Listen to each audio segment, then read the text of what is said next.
Jam Session is a podcast where two guys who grew up in Dallas-Fort Worth discuss sports, craft beer, life, and their experiences living in one of America's most vibrant cities. If you love sports, you're going to love this show. If you love craft beer or you're curious about it, you'll love this show. Great conversations with good friends is what Jam Session is all about. Welcome. It's nice to have you here. I hope you enjoy it. I think you will. You're listening to the Jam Session Podcast. I was told that I could listen to the radio at a reasonable volume. With Cowboys insider... What's your name? Jean-Jacques Taylor. That's my name. Radio personality and craft beer expert, Matt McLaren. He's a very strange young man. He's an idiot. Comes from upbringing. And now, the Jam Session Podcast. It is indeed Jam Session. Subscribe, rate, and review, and hang out with us for a while. Right here on the Jam Session Podcast, sponsored by Greening Law. Personal injury law firm in Dallas, Texas. Greening Law fights the legal battle, so you have time for healing and renewal. And of course, also sponsored by Hector Flores with Modern Woodmen of America, a fraternal financial organization that can help you plan for your family's future. But right now, the moment we've all been waiting for has arrived. Ladies and gentlemen, the radio, TV, and now podcast star, the sexy Jean-Jacques Taylor. What up, Doc? I would be the non-sexy one. It's Matt McLaren. And this is Jam Session, the podcast version 153, asking simply that you prepare to be dazzled, if not entertained. So here we are, and believe it or not, for the first time, I don't even know, it's been a while, Jacques Taylor and I are live in the exact same spot. How about that? Which is very rare, especially considering that he lives in Texas and I now live in Birmingham, Alabama.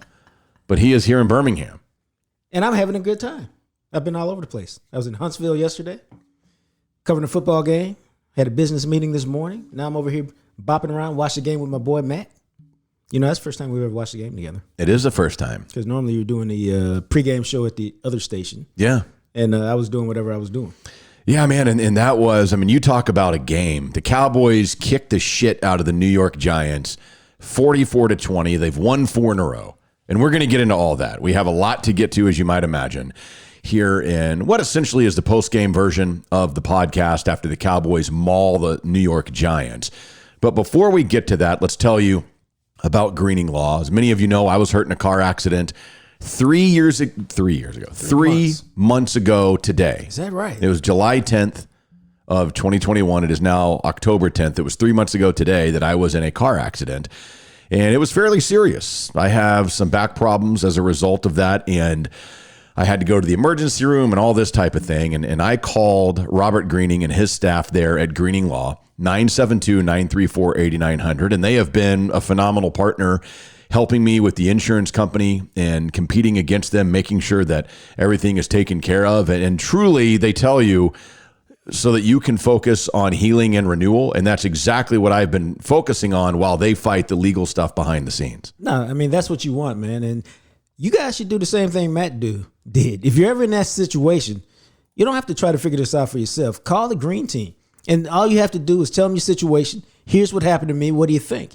If they bring you on as a client, hey, you don't have to worry about whether they're going to grind for you, how hard they're going to work for you. Why? It's simple. Ask Matt. They don't get paid unless you get paid. You never have to worry about how hard they're working because they're working for you so that they can work for themselves too. That's exactly right. It's 972-934-8900. 972-934-8900. Robert Greening, call him now. Office, Dallas, Texas. Also, of course, as we told you, he is our newest sponsor. You need, if you are trying to figure out your family's future, you're like, I don't know, what do I do? How do I start to save for retirement? How do I invest? What are stocks and bonds? Hector Flores with Modern Woodmen of America is your guy, 940-453-3490. Modern Woodmen, a fraternal, man, it's a fraternal. See, when you come to Alabama, Jacques, I just kick into it's a fraternal financial organization. And this is another one where it's non-fee based. It doesn't cost anything to meet with Hector, so you can sit down and kind of go through some things with him, and he can tell you how he can help you. And then if you decide that it's a good fit, what it does is their representatives, Hector, provides you the financial tools that you're going to need to navigate retirement and all these other things we just mentioned. and that helps you protect your family and protect your future. Those sales help to fund member benefits and social, educational, and volunteer programs, so it becomes full circle, helping membership growth and great community impact. Dude, and for me, when you look at what they do for you, I think it's about making the thoughts about how do I protect myself in the future. If you're a young person, how do I get to where I can retire whenever I want to? They make it easy. They show you a bunch of different routes to go. If you're somebody like me, my age, in the mid 50s, and you haven't started, or maybe you want to be a little more aggressive, a little more conservative, whatever, they can run you through several different routes and options about here's for what you want to do. Here's the best approach to take. If you want to do this, here's the best approach to take. But to me, the biggest thing is they take away the complexities about it, and they make you feel comfortable about what approach you want to take. It's Hector Flores, Modern Woodman of America, 940-453-3490. That is 940-453-3490. Give him a call. He will take care of you. He's a huge Jam Session fan, listens to every episode. I mean, you can call him up and be like, so talk about whatever before you get into all the financial stuff. But we need to talk Dallas Cowboys. It was early on, and I get it. I understand it because I myself am a huge Cowboys fan, as many of you know. Early on, there's some hesitancy because you're seeing, especially in the first quarter, this is a Dallas team that mauled New York in the first quarter, but had 2 turnovers. Right. Instead of being up by a couple of scores, they're up 3-0. And the next thing you know, I mean, right before half, they're able to get a touchdown. It was 10-10 for a while, and the Cowboys go up 17-10. And at the half, you're looking at this going, man, Dallas is such a better team. Saquon Barkley gets injured and is out. Daniel Jones gets injured and is out. Kenny Golladay gets injured and is out. In the second half, they just open the throttle and put this thing away. Well, I mean, I think what we all have to understand is no team plays its best football every week. And so here we are sitting around talking about, hey, you know, they were a little sloppy at times. They weren't really clean at times. And they win the game by 24 points. In the NFL, that's a huge margin. And so I think what it does is it speaks to just how good this team is. Now, y'all know, I don't deal in hope, faith, and optimism. Yeah. I deal in reality. You know, as I told y'all 1,000 times, the glass ain't half full. It ain't half empty either. It's just a half a glass of water. But if you look at this Cowboys team, I've been waiting and watching, and they look really good to me. You've all got questions about the defense. Yeah. Okay. Those are going to stay. But offensively, once they figure out how to attack you, man, they are really impressive. And the offense is so good, it covers up a lot of flaws in the defense. And this is just your boy now. Just me. I need to see them do what they should do to a bad New England team. And maybe, Matt, some of that was looking ahead to New England because they know what the deal is. Could be. I mean, New England ain't what they've been, but what are they still? They're still New England. It's still Foxborough. It's still Gillette Stadium with all the banners. And so if you can go there, play your game, and play the way that they've been playing, they should win that game, be 5-1 going into the bye. And I got to tell you, at that point, I'm like, yo, these boys are good. Now it's just about cleaning up things and getting ready to see how deep they can run in the postseason. Yeah, and we'll look ahead a little bit, man, but you look at this, and let's keep in mind, this is a New England team that was trailing the Houston Texans 22-9. Yeah, early third quarter, but they were down. Matter of fact, I was like, what the hell? And then they came back, obviously, and won that game 25-22 over Houston in Houston. But, you know, what we saw from the Cowboys today, this offense, this is what I would have painted for this Cowboys team. The defense is kind of bend, don't break. Yeah, you kind of hope that the other side of Trayvon Diggs, it's not going to change. Anthony Brown and Jordan Lewis kind of are what they are. They're decent enough. They're not Trayvon Diggs. They're average corners. And it seems like it's becoming more and more obvious as time goes by.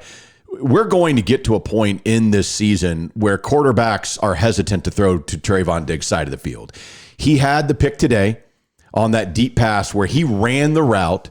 He tracked the ball in the air like a wide receiver does. Didn't care where he did not care where his guy was. He was like, this is my ball. He high pointed the ball. He made a play. It was as if, I think it was Glennon who made that pass, not Jones, but it was as if that was the intended receiver with the way he ran. He had another almost pick where he cut off in the speed. He has elite closing speed. He knows that he does. He can bait quarterbacks. They've got a legitimate shutdown corner. You're talking about 6 picks in 5 games. It's It's unheard of, and the thing about it is he's playing with such confidence now. It's really just like you said. He thinks the ball belongs to him. Like that first, I think it was first quarter when he's covering Galladay. Galladay's running a crossing route. Mm-hmm. There's no way in the world you really should be able to even. I mean, you can knock it down, but there's no way you should like be able to legitimately have a chance to intercept it. But that to me was an amazing play because as the ball was thrown by Daniel Jones, Diggs accelerates, and it's like he's running a 100-meter dash. It's incredible. He accelerates and beats Galladay to the spot, kind of moves in front of him, and gets his hands on the ball, man. And I'm like, I was just like, how the hell did you do that? Yeah. And that's how you know he's a special player, a special dude. And, bro, it's I haven't seen anything like it in a long time. I don't think we've seen anything like it since Deion. Yeah, now with the Cowboys. Yeah, now we're not saying he is Deion. No, I'm just saying since then. He's making plays that make you talk about Deion. I mean, I remember when the Cowboys signed Deion Sanders, I was like, oh my God, this is incredible because now they only have to defend half the field because you just knew Deion, like who's going to mess with that? I don't know that Trayvon Diggs is quite looked at like that, but man, he's going to start being looked at like that. The issue is, no, he's not like that because he can't cover like that. But the issue is, when you are a playmaker like Diggs is, you have to, as a quarterback, you have to make that conscious choice. Like, the dude makes plays. Like, how many times do I want to mess with him before he makes a play on me and turns the game?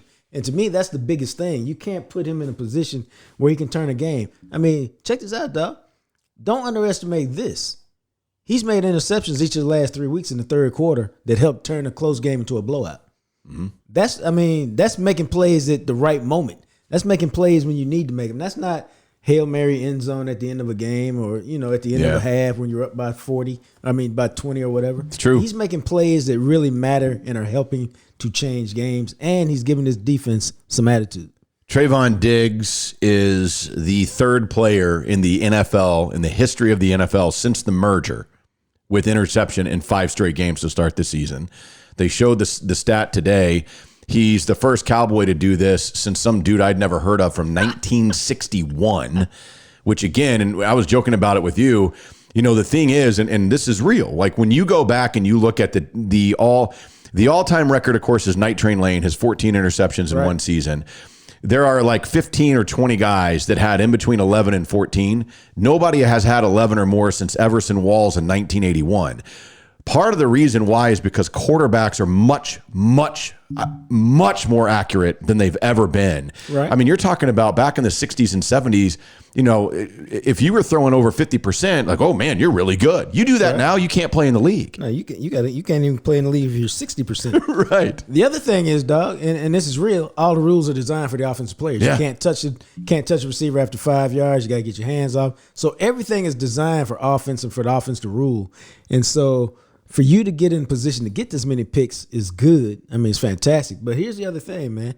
We made a joke about it last week. The guy like Anthony Brown has probably legitimately dropped 7 to 10 interceptions over the last 4 years. Mm-hmm. 3 or 4 years. Here's the difference. Diggs isn't dropping his interceptions this year. If he gets his hands on them, he's catching the ball. Easy catches, hard catches. If he gets his hands on it, most of the time he's coming away with it. And to me, that's a huge difference because a lot of guys get their hands on the football. It's can you catch it and make a play? Yeah, and you look at what the Cowboys did as we stick kind of with the defense here. They held the Giants to 413 on third down. They held them to 367 yards. Overall, and again, like we've said, this defense does not have to be great. They still kind of are a bend, not break defense. They're still, obviously, they give up a lot of these big plays. Right. They get gashed from time to time. But you see the makings. You see Micah Parsons, who just, it's becoming now where you don't even, we noticed him a couple of times tonight, like, oh, well, because now somehow 5 games into his rookie season, that's just what Micah does. That's what he does, man. You saw Randy Gregory, and I don't think he got a sack today, but constantly the pressure that he's getting into the pocket, we wondered what would a full offseason, no trouble Randy Gregory look like, and my God, he's good. Nah, he's real good, man. He was walking the tackle back into the quarterback several times today. Like at one point in the third quarter, he didn't have any tackles, no assists. He had a blank score sheet, but you're like, this is a classic case of he is affecting the game. He just ain't getting the reward for it. Micah Parsons led the team in tackles today with 8, led the team in quarterback hits with 3. Randy Gregory had 2 quarterback hits. You know, another thing that I kind of noticed, and you and I were talking about this defensively, when you watch this team play, they have changed so much. Right. Personnel-wise. Yeah, scheme, of course, and the attitude with Dan Quinn. But Dan Quinn. Yeah. I don't think he's a queen. And it wouldn't matter if he was. No, I mean, he can be whatever he wants to be.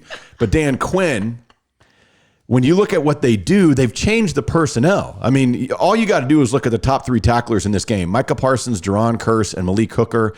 Wow. Leighton was 4th, followed by Keanu Neal, who was 5th. 4 of the top 5 tacklers in this game weren't on the team last year. Wow. This is a different team. It's completely different. You know, and then we saw, and for those of you, and I don't know that there were any, but for those of you wondering about, okay, well, why get rid of Jalen Smith right now? It gave an opportunity to guys like Jabril Cox to be on the field more. Right. The play where Daniel Jones got hurt and concussed and ended up getting out of the game, Jalen Smith can't make that play. Jabril Cox, I mean, you and I both go, who the hell's number 14? I was like, oh my God, that's Cox. And his speed to get to the sideline and stop Jones, incredible. Dude, because if you go back and look at the play, it's not just straight line speed. He showed that. That was changing direction speed because he bit on the initial fake, took a step in, turned, flipped his hips, and then started the straight line speed. And, you know, man, I put something in the notes that I do, the 10 truths that I do for the Dallas Morning News every Monday. And it's that, you know, the NFL is all about social Darwinism, man. It's only the strong survive. It's not even personal. It's just what it is. And you take a look at that cat and you go, oh, they've been seeing this in practice. And they finally said, we just need to let him play. He'll make some mistakes that Jalen won't make because at least Jalen knows a little bit about what to do in the scheme and stuff. But he can make some other plays that Jalen has no chance to make. And the more we give him now, what do you get next year? You get a much better player because he's had 10, 11 games to play. How about this? In the playoffs, you get a much better player. Ooh, I said playoffs like it was going to happen. I don't know how it doesn't. I mean, barring injury.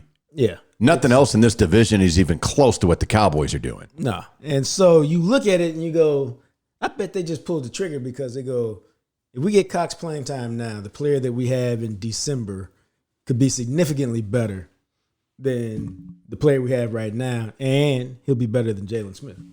I mean, when you look at the grand scheme, and we're going to talk about the offense, of course, but, you know, I just, this defense, and again, this is not a good defense, but it doesn't need to be. It doesn't have to be a top 5 or top 10 defense. I think they can get away with what they're seeing defensively, especially the way, I mean, hell, Anthony Brown had a pick 6 tonight. Their ability to take away the ball, and I'd have to go and see because coming in, they were second in the NFL in takeaways, and they had another couple of days, so they might have jumped back up into the number 1 spot.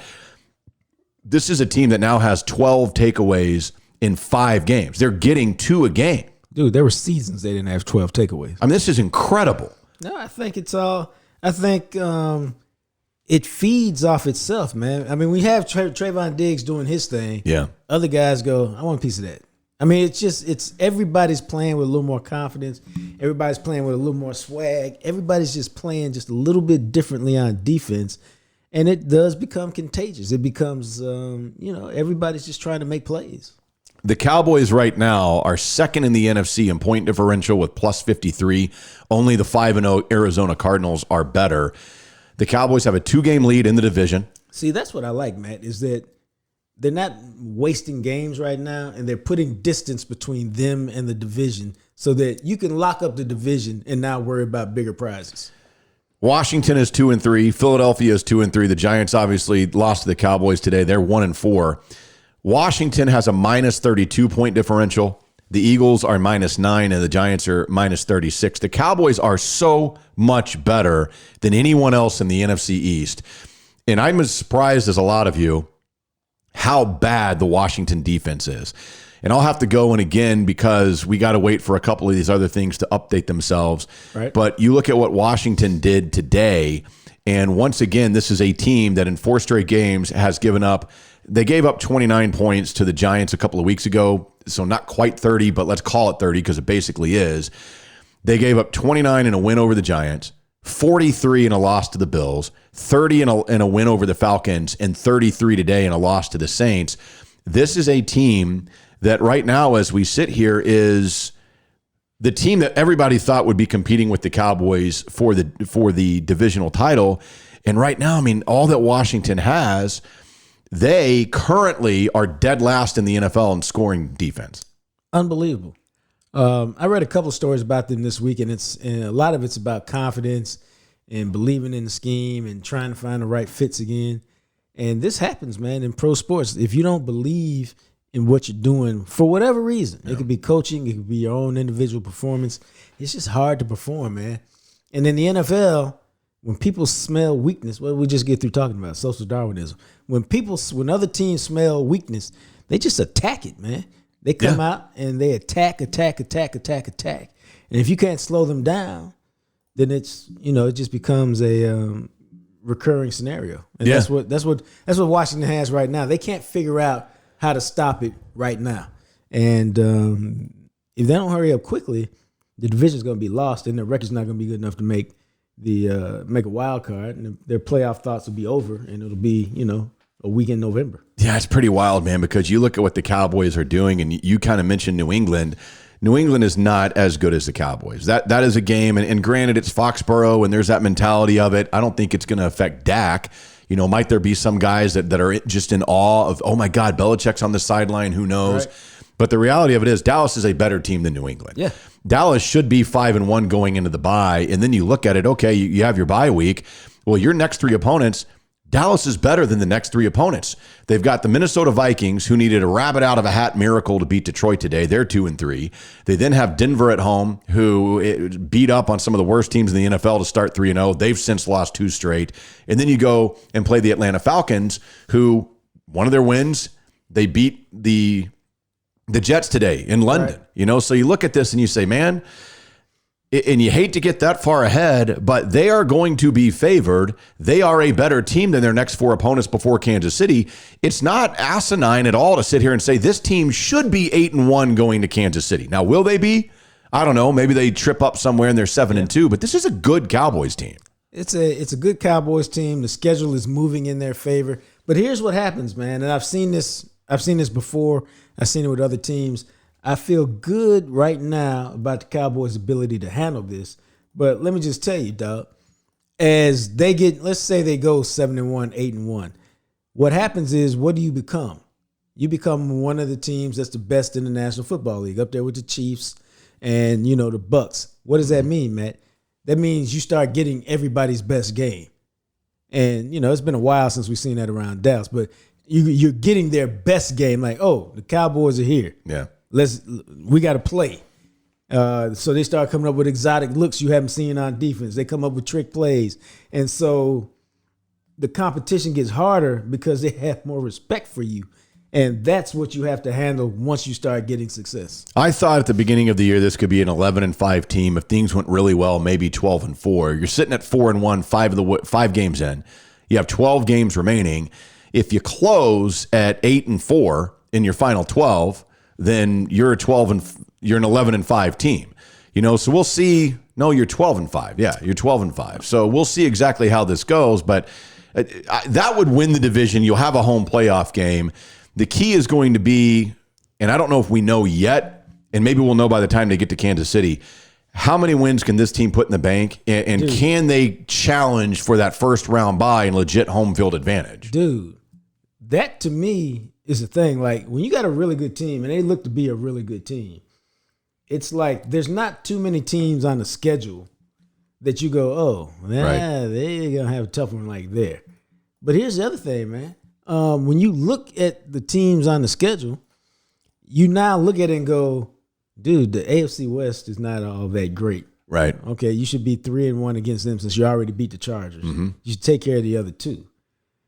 You should be 6-0 against the division. Yeah. Because I used to think, well, 5-1 they're so much better than the other 3 teams right now. And by the time they play them, those seasons will have really been over. It's about executing and going out there and winning the games. Even if it's cold in Philly or it's cold in Washington in December. And so, dude, you're talking about another 6 wins right there. That already gets you to 10. 10, yeah. We haven't even talked about, you should beat the Patriots, and there's a couple of others in there that you should win. Right. Like the Falcons. Mm-hmm. So to me, man, they should be looking at trying to get to 14, 15 wins. And that could be incredible. I mean, we're talking about, and yeah, we're getting way ahead of ourselves, but you know what? When you win 4 in a row and you're 4-1 and you've done it like they've done, I'm going to get ahead. January 2nd, the Cardinals come to AT&T Stadium. I don't think it's out of the realm of possibility. That might be for home field advantage in the playoffs. How tight would that be? That would be sensational. That'd be fantastic. That game, and this is not going to happen. I'll tell you straight up right now. That game currently is scheduled for a noon kick on Fox. Oh, no. That is not staying at noon. That'll be Sunday night game. I hate to tell you guys. If there's something to play for, that'll be a Sunday night game. As we sit right now, the Cardinals won today against San Francisco. They're 5-0. They're the only undefeated team in the NFL. There's 4 4-1 teams in the NFC as it stands. Who are they? And they're probably the ones that you would expect. It's Dallas, obviously. They got to 4-1. It is the Green Bay Packers who they tried to lose that game to Cincinnati, but won. It's the Los Angeles Rams, and then Tampa. The Tampa Bay Buccaneers, who throttled Miami today. But keep in mind, if you're the Dallas Cowboys and you're 4-1, who's your one loss to on a last-second field goal on the road to another 4-1 team, the Tampa Bay Buccaneers? Right. And see, that's what we're looking at. And see, this is the way, because, again, I've told y'all know I've covered the Cowboys since 95. It's like the OG of covering the Cowboys. When we're talking about winning games and competing for championships and all this other stuff, yeah, and how deep can your run be, it ain't just about winning the game. I mean, I told you this as it related to Ohio State football when after they lost their game, I go, yeah, they should beat Rutgers and Maryland coming up, but it's how do you play? So when you look at these Cowboys, it ain't about just winning the games. It's how are you playing? And when you win by 24 points in the game where you say, God, we didn't even play that good, you have a good team. I mean, think about what they've done the last 3 weeks. They beat the hell out of Philly. Mm-hmm. They basically they beat Philly by 21. All right? Yep. They had a 22-point lead over Carolina before some inexplicably turned it off the Dogs. And now they win today by 24. Dude, you know how hard that is to do in the NFL? And that's why I say they're playing at a level that makes me reconsider them, because they're showing us that, when we play really good football, we can blow you out. When we play average football, we can still blow you out if you ain't no good. And here's the other thing. That's why, to me, the win next week is so important. Get a 5-game winning streak. Off the top of my head, that's probably would be their longest winning streak since 2016. Yeah, that's what I would think. Yeah. Get the 5-game winning streak. Beat down a team whose cloak of invincibility has been ripped off in the Patriots. Feel good about yourself. And I'm telling y'all, if they go to Foxborough and win, it's not just the victory. It's the confidence that we have something that goes along with the victory. Because if they lose the game, we're all going to be like, damn, the 4-1 is nice, but how y'all lose to the Patriots? Because Patriots ain't that good. Patriots ain't got no offense. Patriots can win like this, Matt. Belichick tricks you on defense and creates turnovers and mistakes and stuff. Yeah. And you don't score your average, and you score 20 points. Maybe the weather's a little shady. And then they steal a touchdown on special teams. And then they score whatever they score, but they steal another touchdown because they hit you with a trick play. And all of a sudden you lose 24-14 or 24-16, and you're like, we're better than them. How did we lose? And so that's what you have to avoid. Because I guarantee you that's what they're going to do. They're try to win special teams. Yeah. They'll see what Belichick can cook up. And then Josh McDaniel will hit you with some kind of double throwback pass for a touchdown in the fourth quarter to separate. And that's how you lose. So they know this. And, dude, to me, this is one of the biggest games in a long time against a team that we don't even think is that good because it's about all that other stuff. And if you win that one, man, they will think that they're supposed to go to the NFC Championship game and have a chance to go to the Super Bowl. Which is phenomenal to talk like that. And I just was looking at it real quick. The last time the Cowboys won 5 in a row was actually in 2018 when they went 10-6. They won 5 in a row. They won at Philadelphia, at Atlanta, won at home against Washington and the Saints, and then another home win in overtime, 29-23 against Philadelphia on December 9th to win 5 in a row. They lost the next week to the Colts, then won their last 2 of the season to get to 10-6.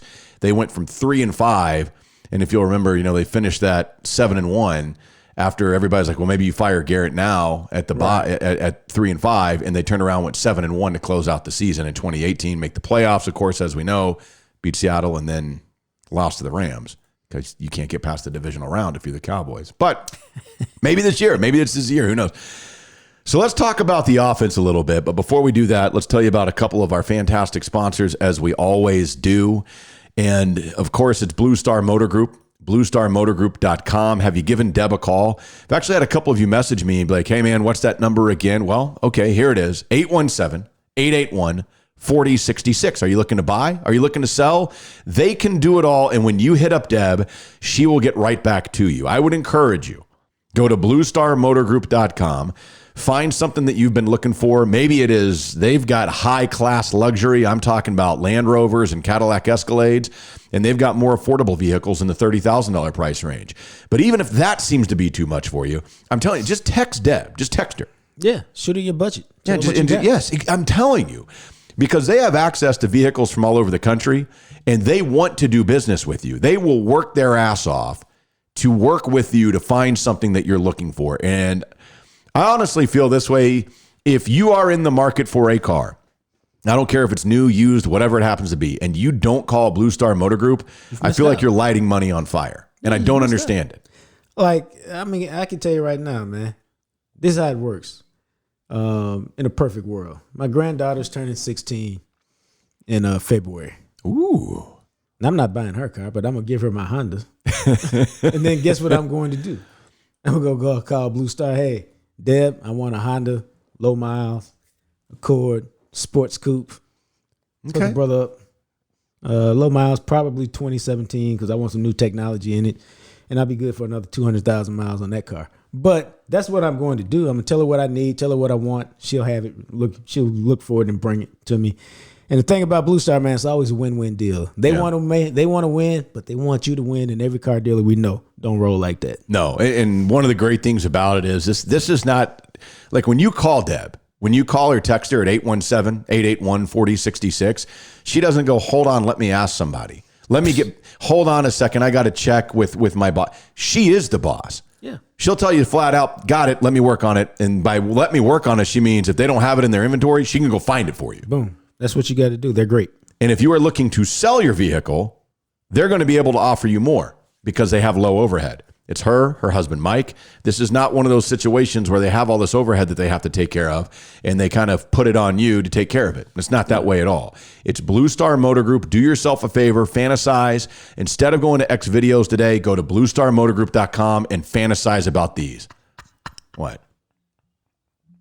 Nothing, man. Nothing. I'm just telling you, man. I mean, that website, BlueStarMotorGroup.com, there is something on there where you'll just stare at it and the wheels in your head start turning. They have a gorgeous selection. Check it out.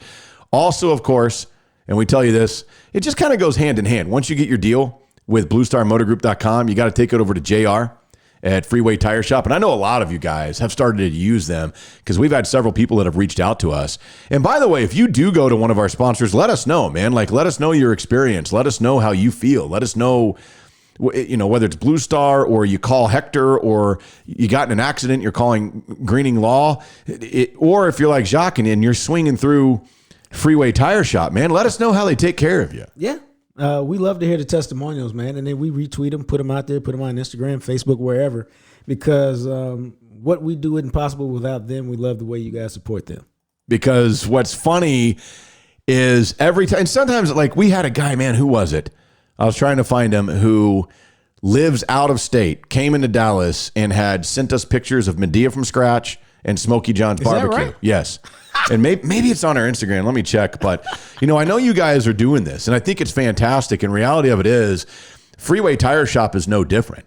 And I love seeing when people finally take their vehicle there, they go, man, you're right. Like, I don't normally go this far, but my God, I'll never go anywhere else. Like, this is incredible. JR was awesome and wanted to take a selfie with me. And we talked about the podcast. He was open. He was upfront. I trust this dude, and I'll be back a million times. Dude, that's why it works, man. It is why it works, which is why you go to Freeway Tire Shop. So check them out. It's JR, his crew. Experience the best customer service in the history of the planet. You'll never find a mechanic you'll trust like this. It's JR, his guys, Freeway Tire Shop. You can schedule an appointment, request a quote online at freewaytireshop.com. So let's continue here and talk a little offense. We've got a lot to get into, by the way. We still got to talk some college football because I know a lot of you are curious thoughts on that. We got to talk about Jacques being in Birmingham, Alabama, live in person. Yeah, buddy. As we sit here and sip on a phenomenal beer. Yeah. We got to get to all this. But one thing we have to do, the Dallas Cowboys, and again, we're recording this as Buffalo is playing Kansas City. Those are the only two teams that potentially could catch them. Right. The Dallas Cowboys, after today, have scored 170 points in their 5 games. Dude. Now, for those of you wondering, 170 points in 5 games is 34 points a game. They lead the NFL right now. And again, Buffalo, Kansas City, for all I know, they'll also, they're 36 points behind Dallas. So it's possible they could catch them tonight. Yeah, for sure. Regardless, Dallas is going to be 5 weeks into this thing with either the first, second, or third highest scoring offense. They currently are second in the NFL in rushing yards per game, in rushing yards per attempt. The only team that is better than them is the Cleveland Browns. Right. Dallas did it again when you look at what they put together against the New York Giants. And what I love about this, they have figured out Tony Pollard. They ran it today, total. And this includes CD and his one carry and Dak and the weird one from Cedric Wilson, which actually ended up being a cool jet sweep. 39 rush attempts, 201 yards, 5.2 yards per carry. Zeke had 21 for 110 and a touchdown. Tony Pollard, 14 for 75. This is a lethal rushing attack the Cowboys deploy. And Tony Pollard had about a 30-yard run called back on a hole. Mm-hmm. Otherwise, he probably goes over 100 yards. Is right about there. That's true, yeah. But I think you figured it out, man. They're rooting for each other.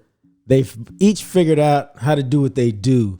And Zeke is running so good right now. Hey, it's consecutive 100-yard games for the first time since 2019. He's running with power. He's running with speed. He's running with quickness. He's accelerating. He's running through people. He's being really physical. And then he takes a breaker. He takes a breather, bro. And they bring in the bottle rocket. Yeah. And you have no chance against Pollard going, phew! He's gone. I know, man. It's incredible. And the fact that they figured out how to get the most out of both of them, how to do the runs that each one of them does best. Dude, that running game is setting up everything else. Because, again, this was the first time in 3 weeks Dak threw more than 30 passes, and he threw 32. For 302 yards, 3 touchdowns, and had the pick that was batted up in the air, and then they picked it. So, the running game sets the tone for everything. And it's about creating some stuff where you have options, where when you're running that well, it's 2nd and 5, it's 3rd and 2. You just got so many options that it makes their offense incredibly difficult to stop. The real thing the Cowboys are going to have to ask themselves is there a quarterback controversy? Because Cedric Wilson had a quarterback rating today of 118.8 and Dax was only 116.9. Cedric Wilson, 100% completion percentage. Right. 22 yards per attempt. I mean, that's incredible. Right. Now, you may, he only threw it one time. I'm just saying. Don't get caught up in the details, man. Remember, I kid you not, like a few years ago when we were doing the show on the radio, that would have been a real thing. Well, somebody look at Cedric Wilson. He's better than Dak. Check this out, bro. Yes. You said something on Twitter. I think you were talking about all the people used to talk about dink and dunk Dak and don't you feel silly now? Yes. And I was thinking about my old friend Bryce King.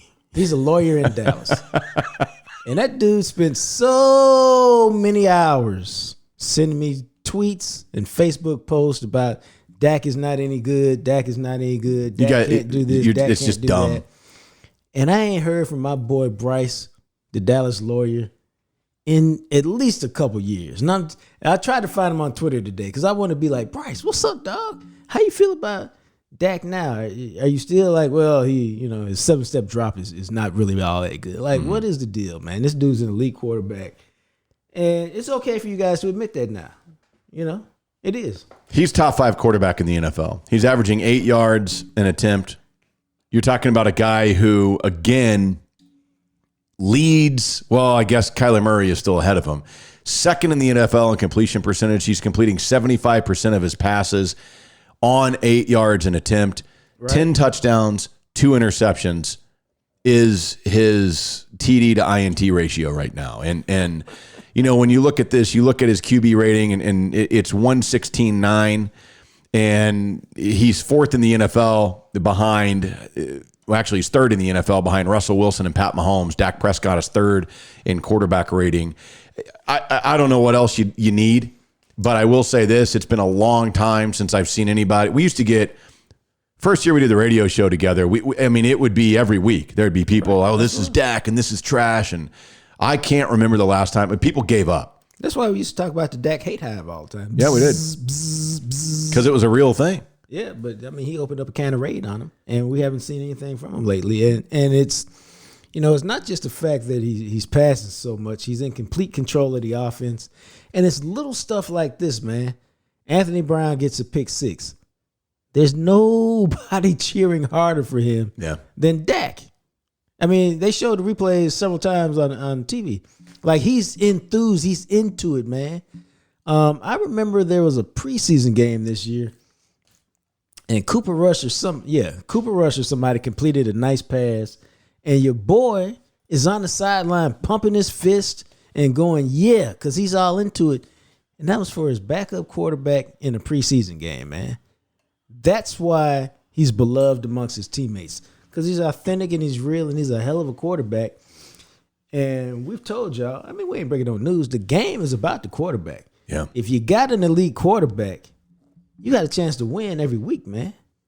Every week. And he's there. And you look at this, we talked about the rushing attack. You look at what they did. I mean, Dak was 22 of 32, 302 yards, 3 touchdowns, the 1 pick.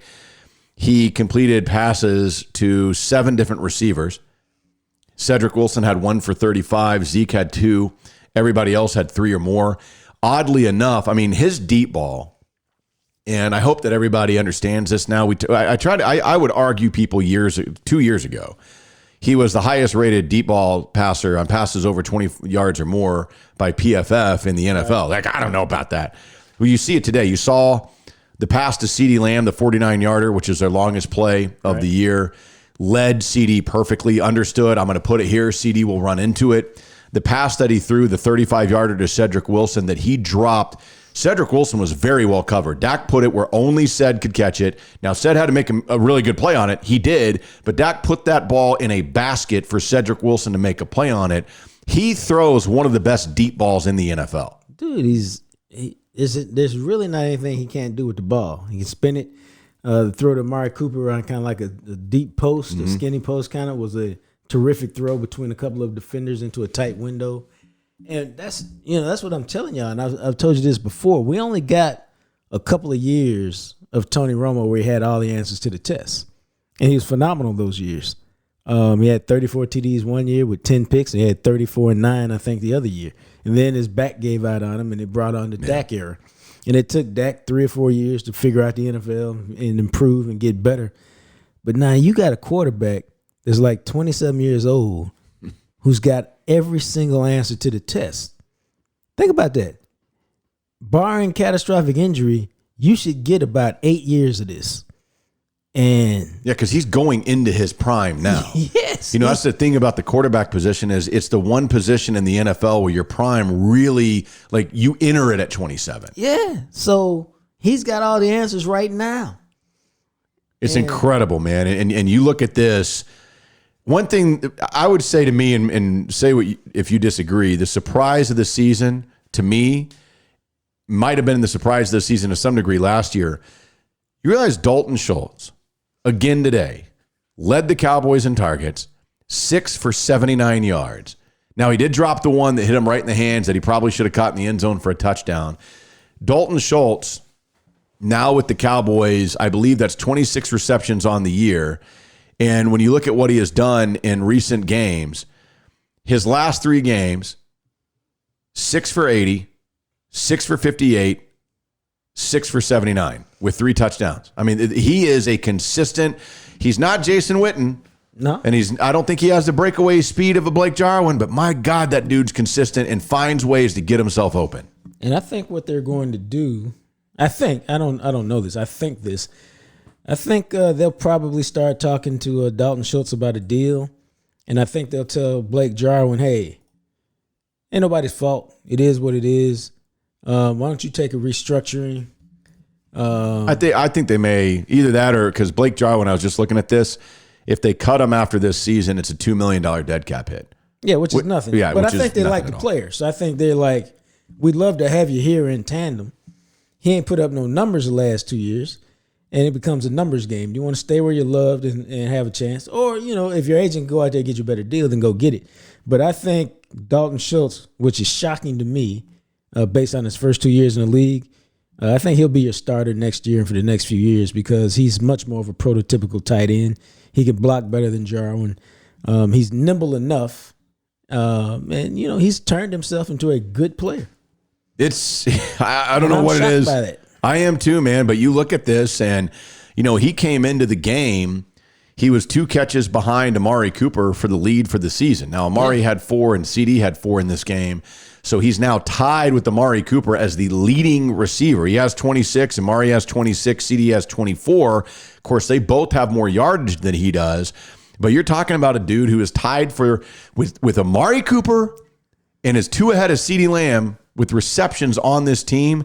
He was a guy in fantasy football nobody selected that since is now being started every week, because if you play in a certain level of fantasy football, he is in the last 3 weeks, he's getting you, depending on his touchdowns.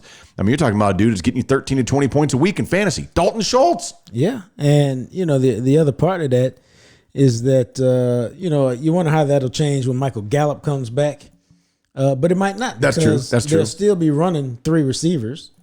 But, Dalton Schultz is still going to get certain opportunities because he's a tight end, he's that intermediate threat. Yeah. And he's proved that he can be adept at that to make plays. This is just an awesome feel. I needed this today. I needed this to happen today.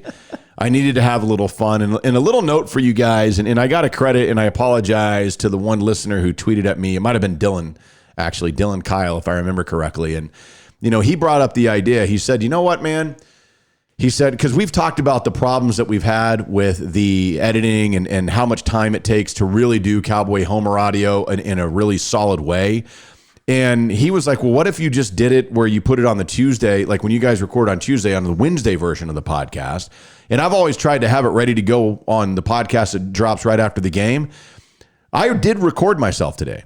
Right. Now, I didn't have a bunch of outbursts, but I had some where I got really excited and a couple that where I was really pissed that you witnessed. But I'm going to go through that audio and I will edit it and we will have secret audio of a Cowboys Homer on the Wednesday version of the podcast. All right. So be looking forward to that. And I'm going to try this because that gives me a lot more time because I just let it roll. I let it roll for the 2.5 hours or whatever of game and just captured everything, whatever. And so I'm just going to have that and we'll see how that goes. But I'm stoked, man. 4-1. This is a really good football team. No, I think so. I don't think there's any doubt about it. And that's because they got a dominant offense. To be a really good team, you really need to have one unit that's dominant. Doesn't matter which one. Mm-hmm. But I mean like dominant, like they are hard to deal with on a weekly basis. And their offense is dominant right now. I think it's going to be dominant all season in terms of being hard to deal with.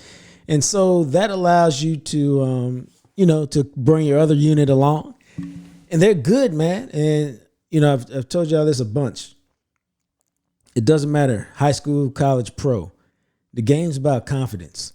The better you feel about yourself, the better you feel about your team, the more things you can make happen. I mean, think about your own personal life. When you look good and you feel good, you ask anybody out. Hey, what's your name? How you doing? That's the truth. When you don't feel like that, hey, she looking at me? Did I do something? I got a booger on my nose? What's the deal? You know what I'm saying? But it's all about your confidence and how you feel about yourself. And when the Cowboys, if they can, I think they're feeling extremely confident right now.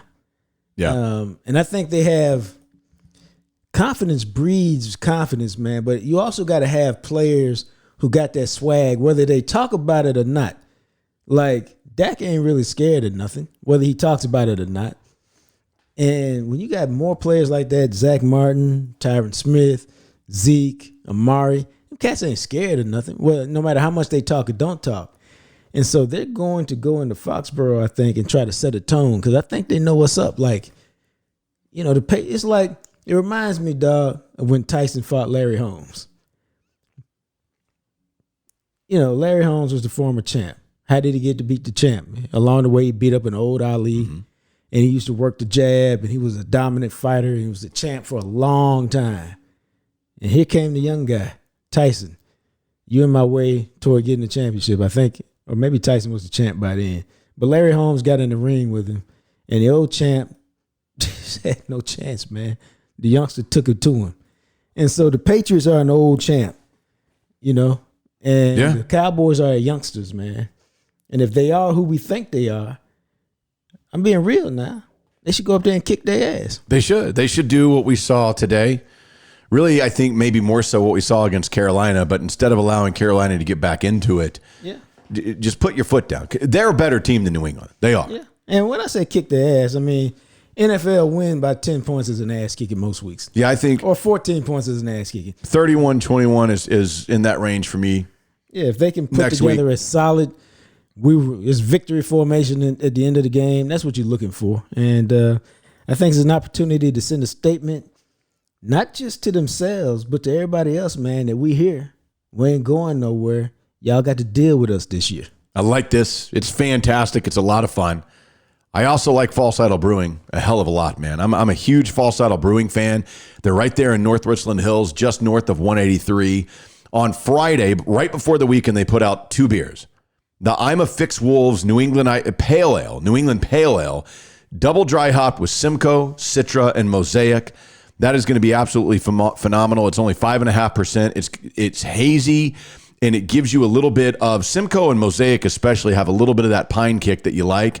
But obviously, they also, with the Citra in there, are going to give you a little bit of that citrus, and Simcoe has a little bit of a tropical kick on it. So all three of those are just classic, really kick-ass hops. And then the Midnight Lunch Imperial Stout with peanut butter and banana. Those are now available in cans. They're available at False Idol Brewing. I'm going to tell you this. If you live in the area, you need to go. A lot of you will listen to this on Monday, October 11th. On Mondays at False Idol, they do 15% off beer to go. That means you can go, you can get that peanut butter and banana Imperial Stout, and it will be 15% less than you would normally pay for it. Go get some. And by the way, I did get the message. One of you reached out and said, hey, man, if you want anything from False Idol, let me know when we can do a little beer trade. I got your message. We're probably going to work that out. So if you get a chance, go get this because I will trade you for it. I want the peanut butter and banana stout. I miss False Idol. I miss those guys. I love False Idol is one of my favorite breweries of all time. You know, I spent a lot of time there. I know those guys well, and they just are an incredible brewery. They're just so damn good. Support these guys, man, because you want more breweries like this. You want breweries like this to have success. They've got big plans long term. I mean, I've seen I know their dream idea. Right. And a lot of that is, do people support them and can they fulfill it? And you guys getting out there and letting them know, hey, I heard about you on the Jam Session podcast, and you know, telling Sean if you ever see him in there, and he's a guy, he's in his mid-50s, and he's got a bald head. He's a good dude. He's the owner. Him and his son, Dom, they're the owners. And just get out, man. They just make really damn good beer. There's something to be said for that. Really, really damn good beer. It's False Idol Brewing. You can find them on Instagram at False Idol Brewing. I would follow them on Instagram. They update their stuff really, really regularly. They're putting out new cans every Friday, and every Monday, 15% off to go beer. Go get some. It's False Idol Brewing right there in North Richland Hills. Also, of course, what would beer be if Beer Geeks didn't exist? I don't know. I don't know what it would be. But I can tell you this. Every time I come back into town, my mom and dad live in the Rockwall area. I will swing through Beer Geek Shop because I love these guys. You're talking about just wonderful human beings. Their manager, Jake, the Deidre and her husband, Jason, that own it. They put it's, you know what I like in life? I like passion. And that's one of the reasons, and I've talked about this before, why I identify so much with the craft beer world. Because the craft beer world, a lot of the times you don't make a lot of money. Right. But it's people that do it because of passion of it. Deidre and Jason started Beer Geek Shop because of the passion. And her husband, Jason, is a home brewer. He's really into beer. And they just do it for the passion of it. And they do it because they love having conversations about beer. And when you go to Beer Geek Shop and you let them know, hey, I'm a part of the Jam Session family, I mean, she'll talk to you as long as you want. I'm not, for real. And she will guide you to find beers that you enjoy. No, I mean, I think for a person who is new to craft beer, Deidre's perfect. She finds out what kinds of tastes you like, what kind of flavors you like, what feels good on your palate. And she directs you to those places, and then she lets you explore, man. If you ever say, hey, here's what I like, here's what I have a taste for, here's what I enjoy, it's almost impossible for her not to match that up with some beers and say, hey, try some of this. And, she did that for me in Black Matters. Yeah. And it was, it just really kicked me off into the coffee stout world. And from there, I just sampled this and that. So she's fantastic at that. Don't be intimidated by the craft beer world. Let her walk you through it. Yes, allow that to happen. And don't forget, you still got a couple of weeks. It is good for the month of October. You have the ability to go to Beer Geek Shop and get the Jam Session 6-pack. It is 3 beers that I chose, 3 beers that Jacques chose. They are all available. A 6-pack of craft beer for $19.99. You are not going to find a better deal than this on craft beer anywhere on the planet. I can promise you that. We've got a white stout in there for you, which is phenomenal. There is 2 different pumpkin beers, which are available for you in this. I mean, we are talking about some of the most unique beers and pumpkin beer. I've told you guys this.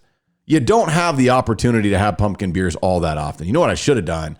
I actually have a pumpkin beer that I've been saving for a few years, but it's not cold, so we can't crack it open. Right. And I can't get it cold right now. But that was a digression from what I actually wanted to tell you about.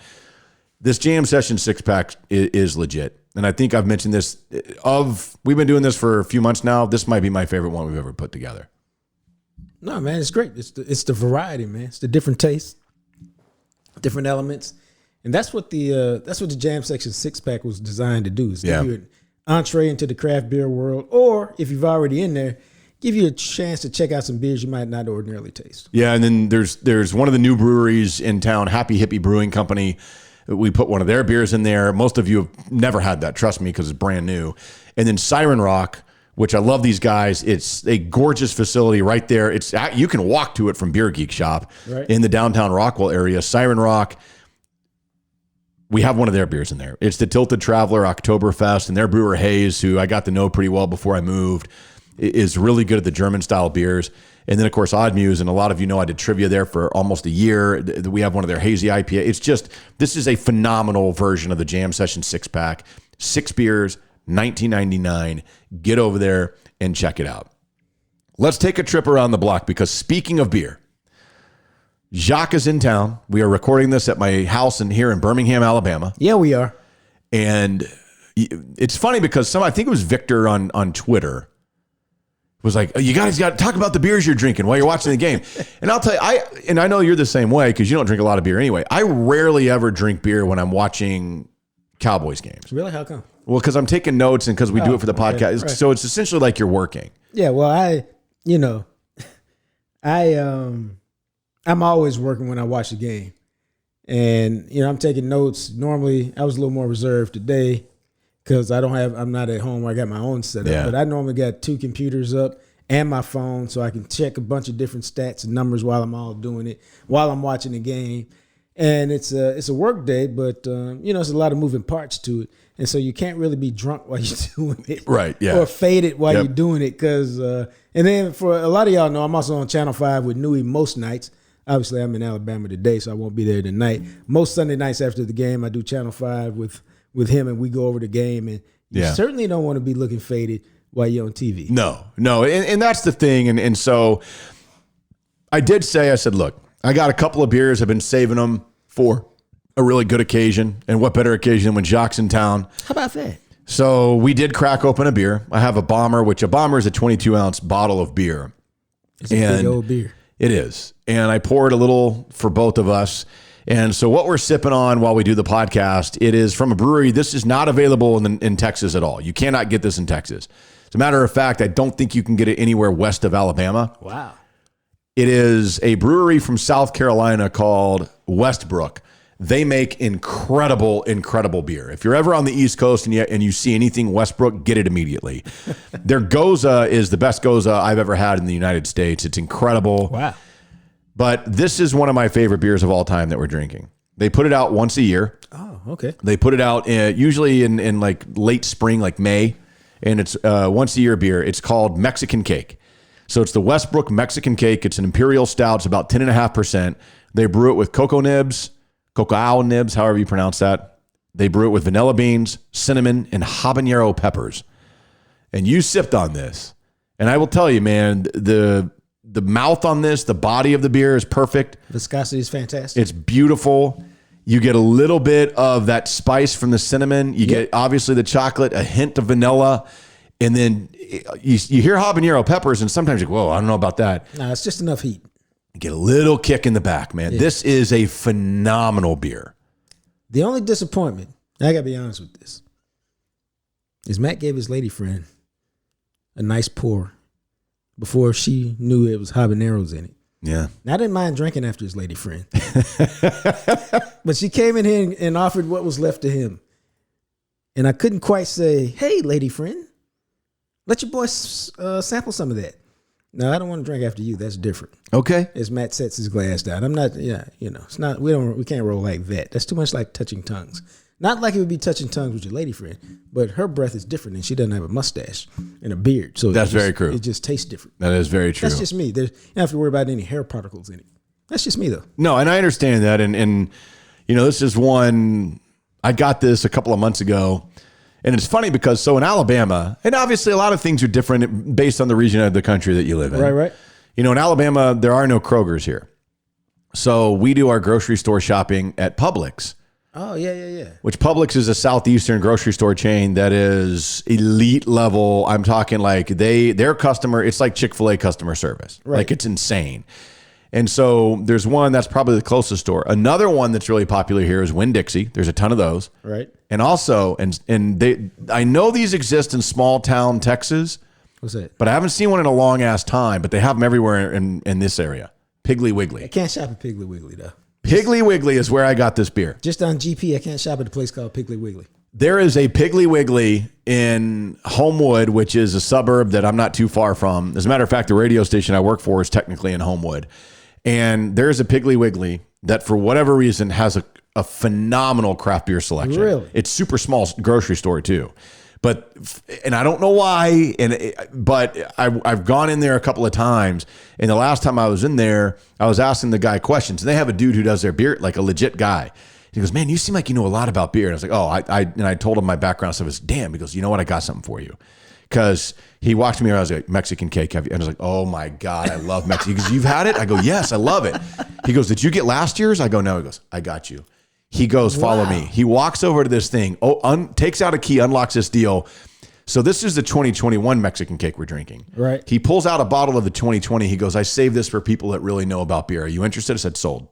Damn. So I still have a bottle in my beer fridge of the 2020 Mexican cake. Wow. How about that? Yeah. It's terrific, man. I guzzled down my little piece. And then I left the last little drink just so I could savor it. But it was really good. Yeah, because I know you don't like to drink a lot of beer. Well, plus I got to drive tonight. And it's not that I would be anywhere close to drunk. But y'all know beer makes me sleepy. I know, that was my thing. I was like, well, we got to be careful about this because I don't want you to fall asleep while we're doing the podcast. Because I was going to say, I do have another beer from False Idol, a stout that they did. What is it? If you want to crack it open. What is that? McFly mode. You know what? Yeah, I think we'll do that. There he is. Because here's what I did. See, as I take y'all behind the curtain. Because you're really close. Well, I was doing one of two things. Because I'm a veteran traveler now, I just kept my options open. I was like, for a while, I was like, you know what? I could drive to Huntsville back tonight. Then I could sleep a little longer in the morning. Short drive to the airport. Boom. Because my flight's at like 7 o'clock, I think. Oh, you know what? My flight's at 9:30.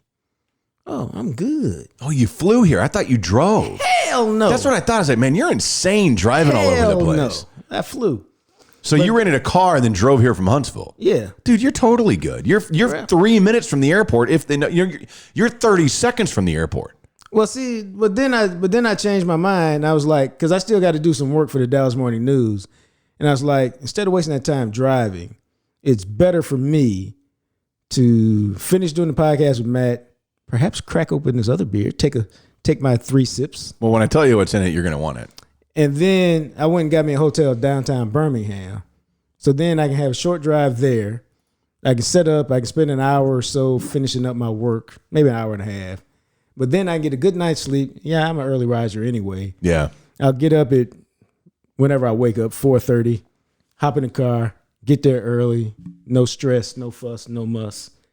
And that way. So I was really only figuring out whether I was driving to Huntsville tonight or tomorrow morning. Okay, yeah. So you're just going to drive in the morning. So you're flying out of Huntsville. Okay, you should have booked a flight out of Birmingham. I didn't know enough. Yeah, because that Huntsville drives an hour and a half. Yeah, but it felt like Yeah, but it's not bad. I mean, it felt like 20 minutes yesterday. it's not bad at all. So yeah, see, and it boards as I fill you all in all my itineraries so in case there's a hitman out there trying to get me.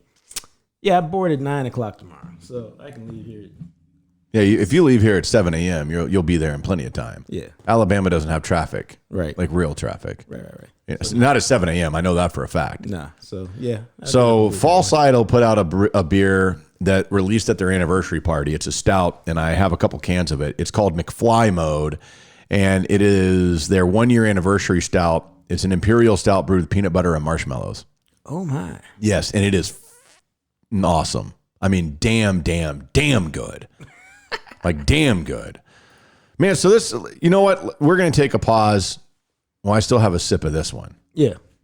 So, because I was going to go and crack open that other one. Let's live it. YOLO. See, and then we'll come back and you guys won't even know that we went away. Right. That's what's so great about doing a podcast like this. Only way you'll know is if I start talking loud, talk about this motherfucker's lit, man.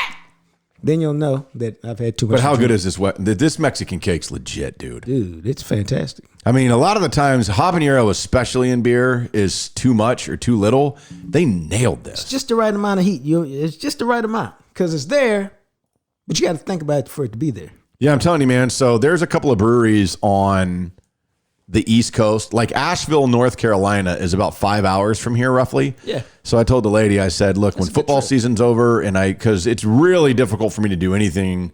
I mean, I can't take vacation. It was the same way when we did radio and, you know, Cowboys season, you can't take vacation. We can't take vacation during college football season. And so I have to wait till football season's over to really be able to get away. But once that happens, I will be going to Asheville, North Carolina, which has more breweries per capita than any city in the country. Really?